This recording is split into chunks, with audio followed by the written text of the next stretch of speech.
কাছে কেনা গোলাম হিসেবে আছি। আমার তো বাবা মা আমাকে ছেড়ে চলে গেছে আপন দেশ। বেলাল স্বপ্নে দেখে মুখের মধ্যে আর কোনো আওয়াজ নাই, ইয়া রাসূলুল্লাহ ইয়া হাবিবাল্লাহ, ইয়া রাসূলুল্লাহ ইয়া হাবিবাল্লাহ, এই আওয়াজ ছাড়া আর কোনো আওয়াজ নাই। তখনকার যুগে বাদশা উমাইয়ার ছাগল ভেড়া দুম্বা নিয়ে মাঠের মধ্যে 55 ছোট্ট বাবু হযরত বেলাল মেষ চড়াতে যেত। আরো বিভিন্ন বাদশার রাখালেরা যেত, রাখালে রাখালে মাঠের মধ্যে গিয়ে থাকতেন, ছাগল ভেড়া দুম্বা নিয়ে মাঠে যেত। অন্যান্য রাখালেরা খেলা ধ্যান ইত্যাদি অন্য কাজে ব্যস্ত থাকতো। হযরত বেলালকে যদি খেলতে যেতে বলতো, বেলাল যেত না। বেলাল যেন গুনগুন গুনগুন করে কি একটা শব্দ বের করতো। রাখালে রাখালে গল্প করছে, বেলাল তুমি কি আওয়াজ দিচ্ছ, কি বলছো? বেলালের কোনো জবাব নাই, শুধুমাত্র ইয়া রাসূলুল্লাহ ইয়া রাসূলুল্লাহ ইয়া রাসূলুল্লাহ ছাড়া আর কোনো আওয়াজ নাই। সমস্ত রাখালদের মাথা আর কাজ করে না, বেলালকে মনে হয় ভূতে ধরেছে। বেলালের দিমাগ ঠিক নেই, স্ক্রু ঢিলা হয়ে গেছে। বেলাল পাগলা হয়ে গেছে, কারোর সঙ্গে কোনো কথা বলে না, নিজের মনে মনে কি একটা কথা বলে। বেলাল কোনোই জবাব দিচ্ছেন না, শুধুমাত্র ইয়া রাসূলুল্লাহ ইয়া রাসূলুল্লাহ ইয়া হাবিবাল্লাহ। একদিন রাখালেরা বেলালকে জিজ্ঞাসা করছে, বেলাল তুমি গুনগুন করে কি একটা শব্দ বের করো, বুঝতে পারি না। আমরা খেলতে যাই, তুমি যাও না। তুমি যদি কখনো হাঁটো তো ওটাই কথা বলো, বসে থাকলে ওটাই কথা বলো, খেতেও ওটাই কথা বলো, ছাগল মেষ চড়া তুমি মাঠের মধ্যে চড়াও, তুমি ওটাই কথা বলো। বুঝতে পারছি না এটা কে? হযরত বেলাল সমস্ত রাখালদেরকে জড়িয়ে নিয়ে বলে, শোনো রে,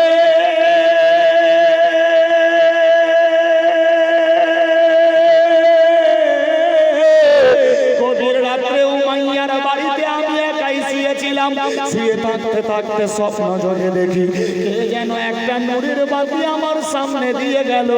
আমি বললাম, এটা কে গো, কে গো? পূর্ণিমার চাঁদের চাইতে বেশি ঝকঝকে, দুধের চাইতে সফেদ, নুরানি চেহারা দেখতে অতি উত্তম, চিনা যায় না কে গো? আমি মনে মনে ভাবলাম, এটা কে? জীবনে কোনোদিন দেখি নাই। কে যেন আওয়াজ দিল, বেলাল রে, এই নূরের বাতির জন্যই গোটা সারা জাহান তৈরি হয়েছে। তিনি হলেন আখেরি পয়গম্বর, আল্লাহর হাবিব। বেলাল শুনো রে, এনার নাম মুহাম্মাদুর রাসূলুল্লাহ। বেলাল টেনশন নিও না, ইনি হলেন আখেরি পয়গম্বর। ও রাখালেরা শোনো শোনো, আমি ওই দিন থেকে স্বপ্ন যোগে দেখে আমার মনের মধ্যে আর কোনো আওয়াজ আসে না, শুধুমাত্র যেন সেই চেহারা দেখতে পাই আর আওয়াজ তুলি, ইয়া রাসূলুল্লাহ ইয়া রাসূলুল্লাহ। আশিক হো তো ऐसा। আচ্ছা, ভাষা বুঝতে পারছেন তো? চলবে না ছেড়ে দেবো? চলবে? কটা বাজলো? ওই যে রাত হয়েছে, আমার ঘড়িতে বাজে এখন 9:30।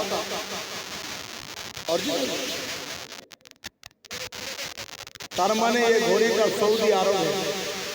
এখন বর্তমানে মক্কা মদিনাতে টাইম হলো রাত 9:30। এখানে যদি 12টা হয় তাহলে ওখানে রাত 9:30, ইয়ানি 2.5 ঘন্টার ডিফারেন্স। কথা বলতে পারলেন? ঈশার নামাজ পড়ে বের হয়ে এখন খাবার খাচ্ছে। থাকবেন 1টা ঘন্টা? থাকবেন? হাত তুলে বলেন তো কারা কারা বাড়ি যাবেন? মাথা খারাপ। বাড়ি তো যাবো, তবে স্টেজের পর, মানে জালসার পরে নাকি। নিয়ত করেছিলাম 4 ঘন্টা বলবো, কারণ এটা এমন এক বক্তা যে পাবলিক না থাকলেও বক বক করেই যায় সকালে বেরালা। তবে যাই হোক, আজ প্রথম দিন, আজকে যদি 3টা বাজিয়ে দিত, কাল 12টা বেজে যাবে, মানে অবস্থা ডেঞ্জার হয়ে যাবে। এই জন্য বেশি ডিস্টার্ব না, খুব ছোট্ট 1 ঘন্টা। থাকবেন তো? থাকবেন? ওয়াদা কিয়া তো নিভানা পড়েগা। শেষ দোয়া নিয়ে বাড়ি যাবেন। এই হাত আল্লাহর কাবা ঘরে কয়েকবার লেগেছে, একবার দুবার নয়। আর যে জীবনে কতবার লাগবে হাত দিয়ে দোয়া হবে ইনশাআল্লাহ। জানি না আমি পবিত্র গুনাহগার, দোয়া নাও কবুল হতে পারে।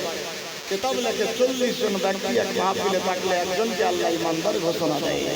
এখানে তো ছোট বড় মিলে হাজারেরও কাছাকাছি তাদাদ আছে ইনশাআল্লাহ। বহু ইমানদার আছে, আমরা জানি না কে, কিন্তু আল্লাহ তো সবই জানে। আল্লাহ যাকে তুমি আপন মনে ভাবো তার বিনিময়ে আমাদের প্রত্যেকের বর্ডার পার করে দিও। সবে বলি আমিন, আল্লাহুম্মা আমিন। 1 ঘন্টা বেশি ডিস্টার্ব না, তারপর কাল দেখবো কার ব্যাটারিতে কত চার্জ ইনশাআল্লাহ। ঠিক আছে বেরাদার, বেলাল বললেন আমি স্বপ্ন জগে দেখেছিলাম ইয়া রাসূলুল্লাহ, ইয়া রাসূলুল্লাহ আওয়াজ তুলছে। সমস্ত রাখালেরা মনে মনে ভাবলো, শোনো রে, উমাইয়া তো আল্লাহর হাবিব মুহাম্মদ সাল্লাল্লাহু আলাইহি সাল্লামের নাম শুনলে রেগে যায়। আর উমাইয়ার গোলাম ইয়া রাসূলুল্লাহ বলছে, উমাইয়া যদি জানতে পারে অবস্থা ডেঞ্জার হয়ে যাবে। কথা ঠিক, খাদিজি আমার আর গুনগাবি অন্যজনের এটা কোনোদিন হয়? বেরাদার, সে এমন একজন আশিক, ভাবতে অবাক লাগে। আওয়াজ রাখালেরা বলে, বেলাল এ কথা বলো না, আমাদের উমাইয়া বাদশা মূর্তি পূজা করে, বুত পরস্তির পূজা করে। এই ইয়া রাসূলুল্লাহ মুহাম্মদকে সে মানে না, পাক্কা দুশমন। আর তার দুশমনের তুমি নাম জপছো, তোমার বুঝি অবস্থা কিরাসিন হবে। হযরত বেলাল বলছে, কোনো ব্যাপার নাই, জান যাবে তো ইয়া রাসূলুল্লাহর নামে, আর জীবন যদি বাঁচে তো ইয়া হাবিবুল্লাহর নামে। যা হবে দেখা যাবে। রাখালেরা বুঝালেন, বেলাল শুধু একটাই আওয়াজ, ইয়া রাসূলুল্লাহ, ইয়া হাবিবাল্লাহ সাল্লাল্লাহু আলাইহি ওয়াসাল্লাম। এই খবর এক মুখ দুই মুখ হয়ে গেল। মানুষজন বলে দেওয়ালেরও কান আছে বিরাদার। এইভাবে এক মুখ দুই মুখ হতে হতে হতে হতে গিয়ে উমাইয়া অবধি খবর পৌঁছে গেল। উমাইয়া যখন জানতে পারলো বেলাল আমার লেবার, আমার বাড়িতে থাকে, আমার কেনা দাস, আমার কেনা গোলাম, আমার খায়, আমার দায়ী, আমার নাম জপে না, আমার পুত্র স্ত্রীর পূজা করে না, শুধুমাত্র ইয়া হাবিবুল্লাহ, ইয়া রাসূলুল্লাহ বলে। আল্লাহু আকবার, আল্লাহু আকবার। উমাইয়া মনে মনে ভাবলো, ছোট বাচ্চা, হয়তো জ্ঞান হারা, শূন্য দিমাগ, হয়তো জানে না, একে বুঝিয়ে বলবো হয়তো ঠিক হয়ে যাবে। আল্লাহু আকবার, আল্লাহু আকবার। আমার আল্লাহ বলে, বান্দা বান্দি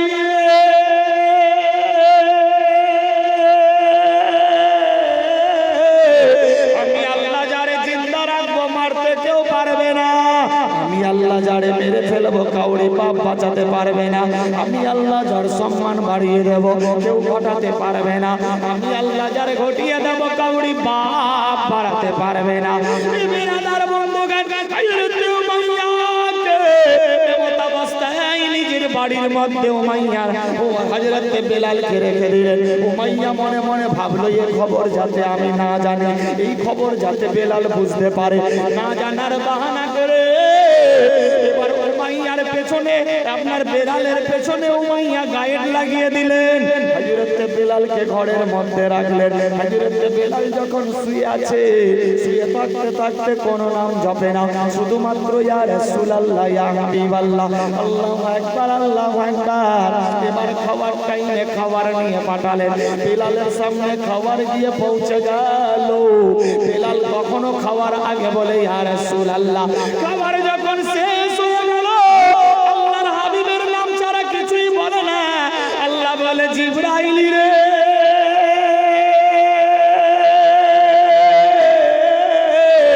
দেখো দেখো আমি আল্লাহ কি না করতে পারি।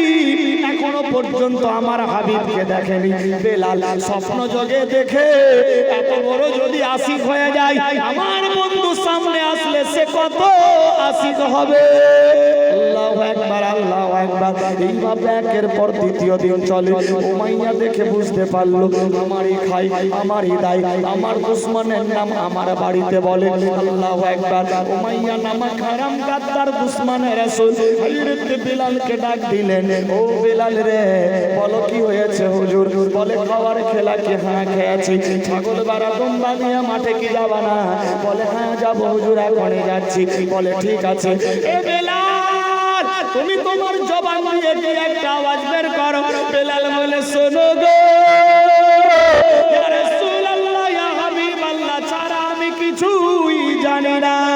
আমি এটাই নাম বলি। বিরাদার উমাইয়া বলতে লাগলো, বিলাল রে, তোমাকে আমি কিনে নিয়েছি, তোমাকে আমার ধর্ম পালন করতে হবে। হুজুর গো, তোমাকে আমার আওয়াজ বুলন্দ করতে হবে। না হুজুর না, আমাকে কিনে নিয়েছেন কাজের জন্য, আমার জবান কিনে নেননি। বলে না বাবুরে, খাবি আমার দাবি আমার কাছে থাকবি। আমি তোরে ওজন দিয়ে টাকা দিয়ে কিনে নিয়েছি, তোমাকে আমার কথা মোতাবিক চলতে হবে। বিলাল বললেন, যা বলবেন তাই করব, তবে আমি ইয়া রাসূলুল্লাহ বলতে পারবো না। খায়রে নবী রাসি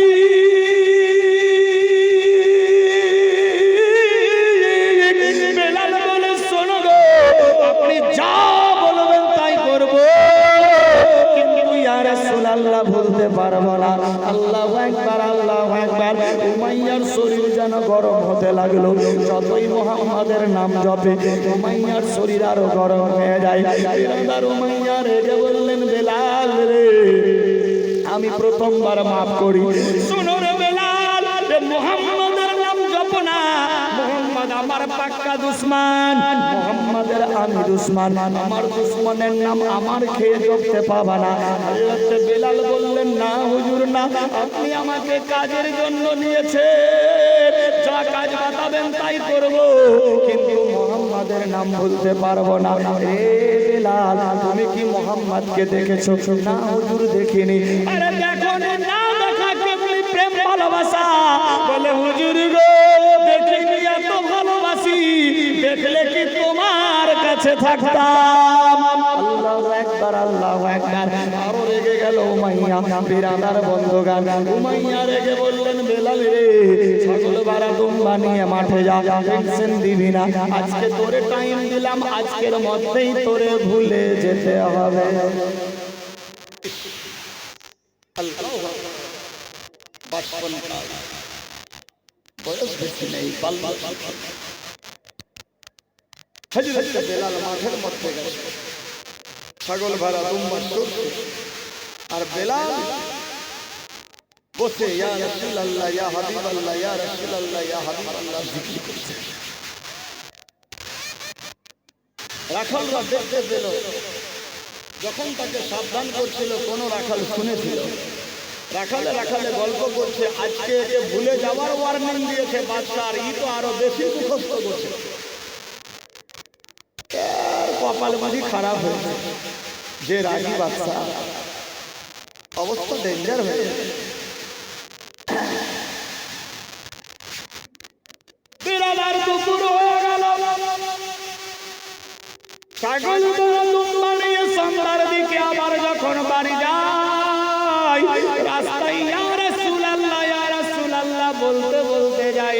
মানুষজন, ছেলে মেয়েরা যখন দেখলো বেলালের এই চেহারা, বিরাদার একে অপরের মুখে আওয়াজ বেরিয়ে গেল, উমাইয়ার খাই রে, কিন্তু উমাইয়ার দুশমনের নাম জপে উমাইয়ার গোলাম। বিরাদার বন্ধুগণ, এই খবর পৌঁছে গেল